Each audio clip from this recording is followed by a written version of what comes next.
എൻ്റെ അപ്പനെ എന്നെ വലിയ ഇഷ്ടമാണ്. ആ കാര്യത്തിൽ ഞാൻ ഭാഗ്യം ചെയ്തവനാ. പാവം എൻ്റെ അപ്പൻ കിടപ്പിലായി.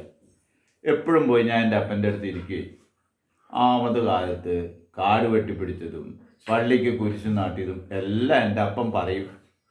ഒരു ദിവസമേ ഞാൻ കവലയ്ക്കൊന്ന് അങ്ങോട്ട് ഇറങ്ങി. എൻ്റെ അപ്പനെ ഇട്ടിട്ട് പോകാൻ എനിക്കൊരു മനസ്സില്ല. അവിടെ പോയി കുറച്ചേരം ഇരുന്ന് ചീട്ടൊക്കെ കളിച്ച് കളിയും കഴിഞ്ഞ് തിരിച്ചിങ്ങ് പോന്നപ്പോൾ പറമ്പിലേക്ക് കാലെടുത്ത് വെച്ചപ്പോഴേക്കും എൻ്റെ അപ്പൻ്റെ ഒച്ച ഞാൻ കേട്ടു. എടാ വർഗീസേ, നീ എവിടെയാടാ, വന്നില്ലേ? ഞാൻ ചെന്ന് നോക്കിയപ്പോ പാവം എൻ്റെ അപ്പൻ അന്ത്യശ്വാസം വലിക്കണതാ ഞാൻ കണ്ടത്.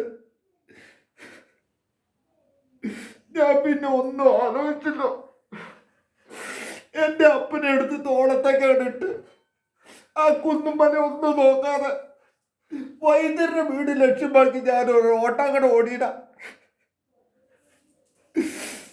ആ പോണ വഴിയില് അപ്പന്റെ കൈ എന്റെ കഴുത്തിലൊരള്ളി ഒരു പിടുത്തം, ആദ്യൊരു ശ്വാസം വലിയും. കുറച്ച് കഴിഞ്ഞപ്പോൾ ആ കൈ താനെ അയഞ്ഞു, ശ്വാസവും നിലച്ചു.